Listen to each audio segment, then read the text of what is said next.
উপস্থিত বিভিন্ন মহানগর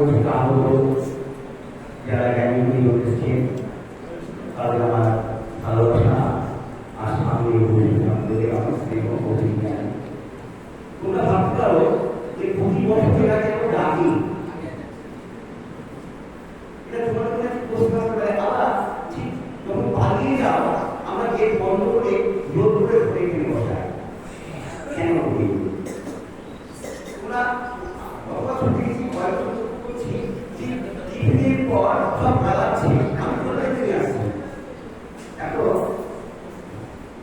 হজরত মোহাম্মদ একদিকে বলছি যদি হজরত মোহাম্মদের কাছে না আসি তবে মোহাম্মদকে পদ্ধতির কাছে যেতে হয়। তা আমরা প্রতি বছর তোমাদের বাড়ি বাড়ি গিয়ে তোমাদের বিদ্যালয়গুলি তোমাদের বাড়ি ওটা একটা মন্দির, ওটা একটা আরাধনার মন্দির। ওই মন্দিরে গিয়ে আমরা নমস্কার করি, তোমরা এসো বঙ্গবন্ধু বিবেকানন্দ যুব মহামন্দিরে প্রাঙ্গণে তোমরা এসো। এখানে একটা বিরাট নদীপুর গাছ, যে গাছে ফলে পুষ্পে পত্রে পরিপূর্ণ সবুজ পাত্র এখন সবুজ আগ্রহে এই মন্দিরের গাছে ভালো ভালো ফল হয়ে আছে। এই ফলগুলি খেয়ে প্রথমে খুব তীব্র লাগবে, আমি খাবো না, আমরা জোর করে বলি তোরা এই ফলটা খা, কারণ পরে এই ফল আমাদের অমৃত প্রদান করবে। এত মিষ্টি লাগবে, এত ভালো লাগবে, তখন আমরা ভাববো তাই তো এই মহামন্ডলের মানুষরা আমাদের ভোটে ভরে দিয়েছে, অনেক এমন ফল খাইয়ে দিয়েছেন যে ফলস্বরূপ স্বামীর কথা বলে, যে ফলস্বরূপ আত্মত্যাগের কথা বলে, যে ফলস্বরূপ শ্রদ্ধার কথা বলে, যে ফলস্বরূপ ভালোবাসার কথা বলে, যে ফলস্বরূপ মানবিকতার কথা বলে। দেখো তোমরা এখানে আজকে যে বিষয়গুলি আলোচনা হবে, যেগুলি তোমরা আজ পর্যন্ত শুনি তোমরা ভাবতেও পারো, কল্পনা করতে পারো। আমি কি করে আমার এই চরিত্রটাকে গঠন করব, আমি কি করে একজন ভালো মানুষ হব, আর এই ভালো মানুষ হতে গেলে ভালো চরিত্র গঠন করতে গেলে আমাদের ভিতরে যে মনোযোগ যন্ত্রটি আছে সেই যন্ত্রটিকে আমরা নিয়ন্ত্রণ করবো। এইসব বিষয়ে বিস্তারিত আলোচনা হবে। অনেক বক্তা এখানে এসেছে, তোমাদেরকে একটা মানুষগুলো যে বিষয়গুলো এখানে শুনবে একদম মনের মধ্যে গেছে। দেখো তোমরা এই মাধ্যমিক পর্যায়ে উচ্চ মাধ্যমিক পড়ে এসেছো, কি পরিবর্তন হয়েছে? একটা স্থায়ী পরিবর্তন, একটা অস্থায়ী পরিবর্তন। বর্তমানে আমি দেখা যাচ্ছে ফিজিক্যাল চেঞ্জ, একটা কেমিক্যাল চেঞ্জ। আমার নাইজেরিয়ার বিষয়ে খুব পড়ছিলাম না, এখানে তোমরা যে জিনিসগুলো শুনে যাবে, এখানে যে কথাগুলি আলোচনা হবে, যে বিষয়গুলি আলোচনা হবে, তোমরা সেগুলি এমন ভাবে গেঁথে নিয়ে ভিতরে বাড়ি যাওয়ার পরে দেখতে তোমার মনে হবে যে বা এমন আলোচনার কথা শুনি। আমরা এখন উদ্দীপনা আসবে যে বাড়িতে গিয়ে আমার 7 দিন আর রেস্ট থেকে যাবে, কিন্তু 7 দিন পর আস্তে আস্তে ভুলে যাবো। কেমন বলবো, জল দেখেন জল হিসেবে বরফ হয়ে গেল, জল স্বামীর ভাবে বরফ হয়ে গেল, আবার বরফের উত্তাপ লাগলো, আবার জলে পরিণত হলো। অর্থাৎ যে পরিবর্তনে পদার্থের পরিবর্তনের আগের অবস্থা ফিরে পায় তাকে বলা হয় পূর্ণ পরিবর্তন। আমরা এমন পরিবর্তন চাই না, মহানবী যে পরিবর্তন চায় স্থায়ী পরিবর্তন, অর্থাৎ যে পরিবর্তনে এবং টারবাইন থেকে সমুদ্র কিছুকরণ করছে হাইড্রোজেন অক্সিজেন নিয়ে জীবন করা যায়, ওই জীবন কিন্তু তার হাইড্রোজেন অক্সিজেন পাবে না। তোমরা এখানে কাজ শিখতে যাবে যেন স্থায়ী পরিবর্তন হয়, তোমাদের এখনকার যে অবস্থা, পূর্বের যে অবস্থা, সেই অবস্থা আমরা দেখে যাবো না। এই সংকল্প আমাদের নিতে হবে। এবার আলোচ্য বিষয় হচ্ছে আমি কেন মানুষ হব, আমার মানুষ হওয়া প্রয়োজন কেন। দেখো, তোমাকে মানুষ হতে হবে, কারণ করলেন দরকার নাই, তুমি নিয়ে কল্যাণ করো, জগতের কল্যাণ সামনে আগে নিজে কল্যাণ করো। তুমি ভালো মানুষ হও, ছেলে হও, তোমার বাড়িতে তোমার ছোট ভাই আছে, তোমার ছোট বন্ধু আছে, তোমার যা আছে, তোমার জীবন দেখে, তোমার চরিত্র দেখে তারাও বলবে মা তারা তো ভালো ছেলে, তারা সব জায়গা যাচ্ছে, তারা স্বামীর কথা শুনছে, যারা ভেবেছে আমার পরের ভাই ভালো হয়ে যাবে, তারা বলে কি হবে আমার মা আমার বাবা সন্তানের মঙ্গল চায়, আমার মা বাবার মনটা আনন্দ পরিপূর্ণ হয়ে যাবে। তাই একদিকে দুটো সেবা হবে, দ্বিতীয় সেবা হলো যে সেবাটা মূল্য নেয়, আরেকটা সেবা হলো আমি নিজে সেবা করলাম, আমি ভালো করলাম, আমার ভালো হয়ে কি হবে, পাশের বাড়ির লোকদের ভাবতে চাইতো এই বাড়ির ছেলেটা এত ভালো এত সুন্দর, নিশ্চয় কোনো ভালো জায়গায় যায়, প্রত্যেক কোথায় যায়, হ্যাঁ বড় বিবেকানন্দ মূল্যবান হয়ে যায়, সে সেখানে স্বামীজির কথা শুনে, সেখানে আত্মশ্রদ্ধার কথা শুনে, সেখানে আত্মভক্তির কথা শুনে, সেখানে সেলফ কনফিডেন্স আত্মবিশ্বাসের কথা শুনে, একটু ওখানে আমাদের যেতে হবে, এই কথা শুনে এই পাশের বাড়ির ছেলেগুলো ভালো হয়ে যায়, এই করতে করতে কি বলতো একটা পাড়ার পরিবর্তন আসবে, পাড়া থেকে জেলা, জেলা থেকে রাজ্য, রাজ্য থেকে পুরা ভারতবর্ষের পরিবর্তন হবে, এই পরিবর্তন মহানগর যাচ্ছে, অখিল ভারত বিবেকানন্দ মহানগর এই পরিবর্তন যাচ্ছে, এই পরিবর্তন আমাদের জীবনে স্থায়ী পরিবর্তন আনবে, কোন রকম কিছু যাচ্ছে পরিবর্তন হয়ে গেলাম না, এখন হৃদয়ের মধ্যে আমরা লিখে দেবো এবং লিখে নিয়ে আমরা আগামী দিন থেকে আমার জীবনকে সুন্দর করবার জন্য যা এখানে শিখে গেলাম, যে অমৃত ফলটা পেয়ে গেলাম, সেই ফলের জন্য আমরা পরিবর্তন করবো, যে জীবনটা তোমাদের অজান্তে কখন ভালো হয়ে যাবে। দেখো, এই যে জীবনকে ভালো করতে গেলে তোমার পিছনে একটা শক্তি আছে, স্বামী বলছেন তোমরা ভগবান, কোথায় ভগবান বসে যাচ্ছ তুমি দেখো না, তোমার ভিতরে যে সিংহ বসে আছে, তোমার ভিতরে সিংহ বসে আছে, এই মহানন্দকে স্বামীজির কথা শুনতে শুনতে সেই সিংহ জাগ্রত হয়ে তোমার ভিতরে এক উদ্দীপনা সৃষ্টি করবে, অনুদ্দীপনা কি ভালো হয়ে যাবে, ভালো মানে কি কল্যাণ হওয়া, মানে কি দেশের কল্যাণ হওয়া, দেশকে একটা ভালো নাগরিক উপহার দেওয়া, আর ভালো নাগরিক কি হবে, আজকে বর্তমান ভারতবর্ষে দেখো চারিদিকে একেবারে যেন রাজনীতি টানাটানি, চারিদিকে অসভ্যতা, চারিদিকে স্বার্থপরতা, এই স্বার্থপরতার হাত থেকে আমরা মুক্ত হতে হবে, সেই জন্য আমাদের দুটো দরকার, আমাদের সেলফ কনফিডেন্স, আমি কি করে তোমার মধ্যে অনন্ত শক্তি আছে। দেখো নিবেদিতা বলছেন 1910 সালে বেলুর মঠে প্রথম স্বামীজির স্মরণ সভা হচ্ছে, পবিত্র বেলুর মঠে 1910 সালে প্রথম স্বামীজির স্মরণ সভা হচ্ছে। নিবেদিতা আমাদের প্রথম বক্তা, নিবেদিতা বলতে বলছেন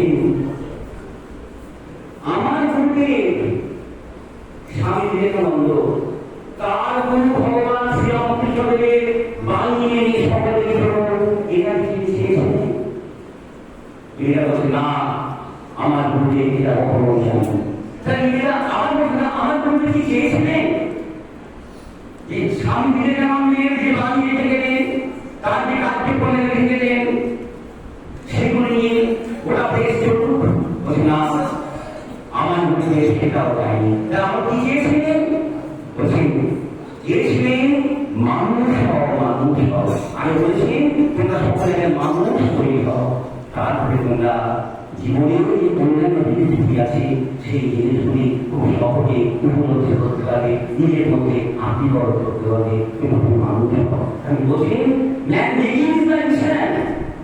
মানুষ তৈরি হলো আমার জীবনের একমাত্র লক্ষ্য, আর এই মানুষ তৈরি করার এই কাজটা অখিল ভারত বিবেকানন্দ মহামন্ডল স্বামীজির যে তোমার বিরাট ভান্ডার, বাণীর ভান্ডার, বলছে কঠোর এক কথা বলছে যে আমি তাকে জানি এ কথা বলতে পারি না, আবার আমি স্বামীকে জানি না এ কথা বলতে পারি না, আমি জানা এবং অজানার মধ্যে আমরা বিলাস করছি। যদি সমুদ্রের অপরতলে গিয়েও আমরা মহিমানিত করে আনতে পারি যে স্বামী বিবেকানন্দের মতো মহাজীবনে তো সমুদ্রে করে পড়ে গেলেও তার বাণী সব কথা আমাদের প্রথম করি, তারপরে একটা বাণী নিয়ে কাজ করছি, দিন আর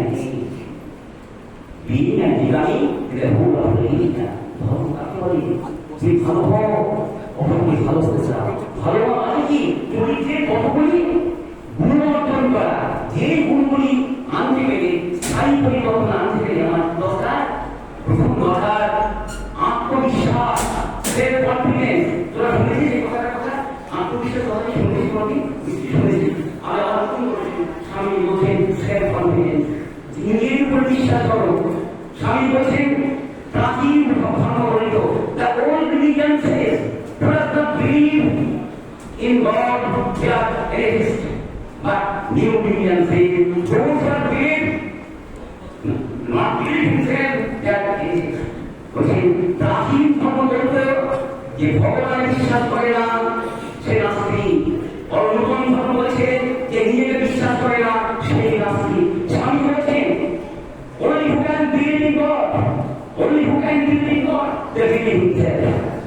যে নিজেকে বিশ্বাস করে মহাত্মা গান্ধী বলছেন who can believe himself, they can believe in God.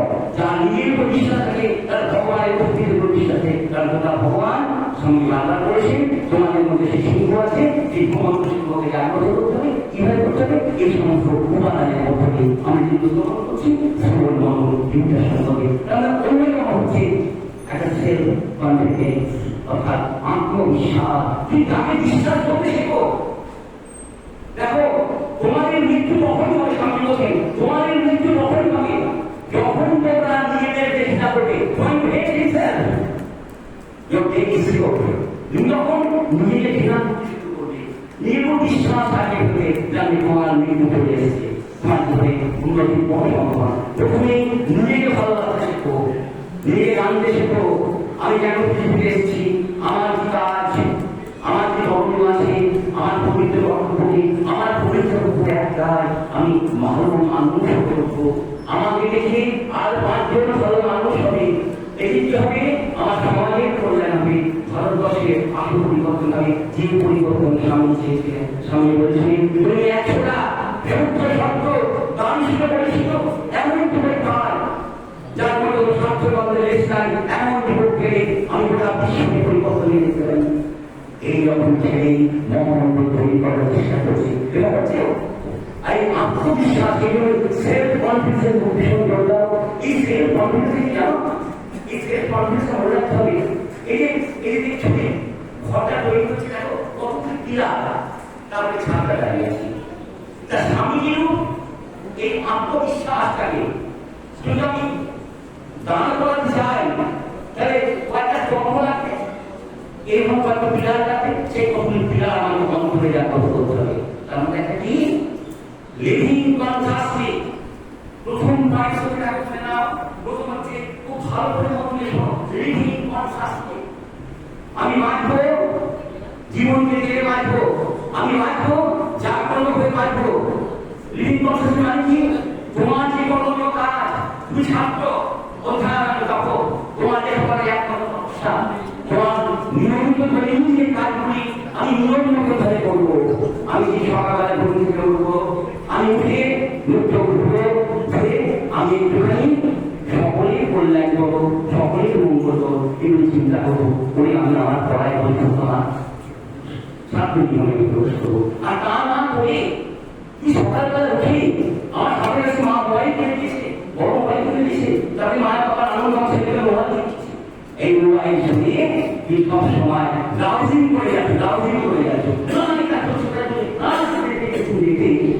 সারাদিন তোমার বুঝে দাদা তোমার ভেতরে যে সিংহ ঘুমানো সিংহ তোমাকে বলবে তুমি সারাটা দিন এমন ভাবে আমাকে নিয়ে কাটালে, তোমার মনটা যেমন মনে হবে তাহলে কি প্রোগ্রাম আছে, মন একবারে নিজের জীবনের মনে হয়ে যাবে।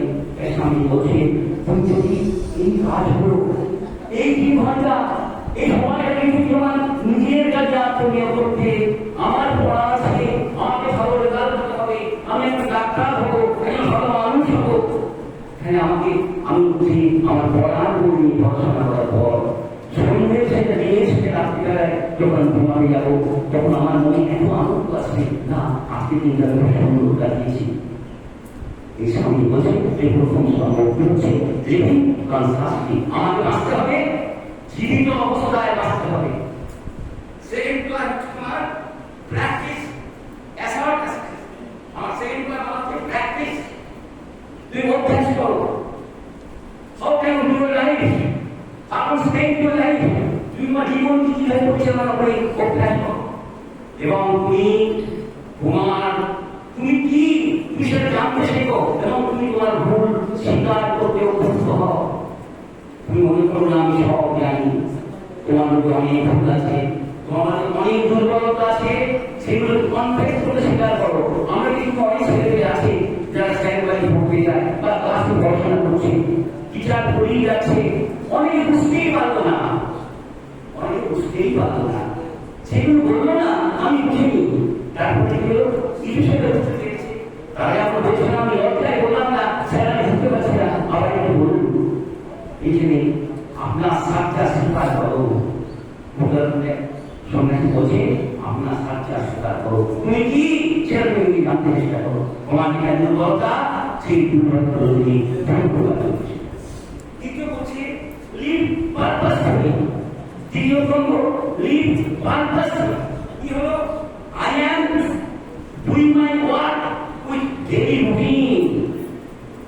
তাহলে কি হবে, স্বামী বলছে the power will come, the living soul will arise. আমি আমার কাছে সম্পর্ক করতে বলছি সম্পর্ক the power will come, the living soul will arise.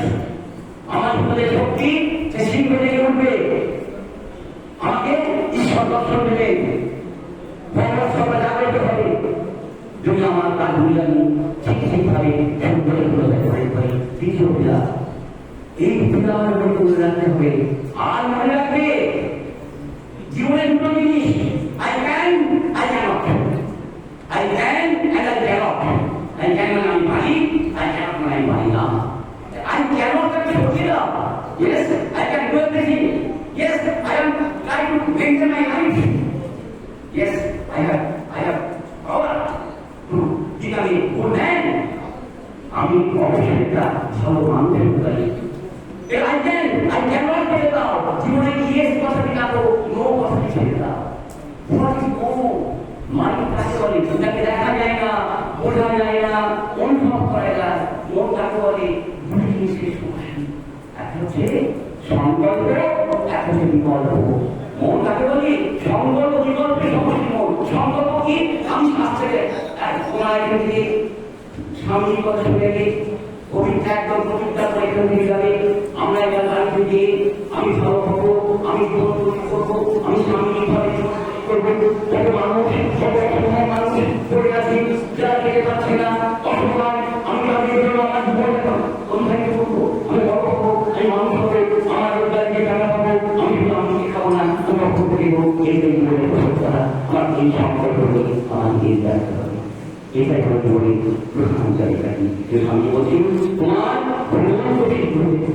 তুমি জাগ্রত করো। কেমন করে জাগ্রত করবে? আমি কেন পাচ্ছি না, সবাই পাচ্ছে, আমি কেন পাচ্ছি না? ঈশ্বর দুর্বলতা এই বইকে কাটিয়ে দাও, জীবনে golden days will come and the sleeping soul will be alive. আমার ভিতরে যে নিত্য সিংহ সে জাগ্রত করবে। আমি আর শুধু সবাই না, আমার আত্মীয় সমাজ হয়ে গেছে, আমি সকলকে পরীক্ষা করার জন্য আমার ছাত্র সহ এখানে তোমরা আসবে। প্রতি রবিবার পাঠচক্র হয়, প্রতি রবিবার এখানে পাঠচক্র হয়, এখানে কি আলোচনা করা হয়? প্রতি রোববার সন্ধ্যে 7টায় 1 ঘন্টা পাঠচক্র হয়। আমরা কিভাবে জীবন তৈরি করবো, কেউ তৈরি গঠন করবো, স্বামী জীবন বাণী সব আলোচনা হয়। হ্যাঁ, এখানে অনেক ছেলে থাকে যারা জীবন তৈরি করবার জন্য এখানে এসেছে।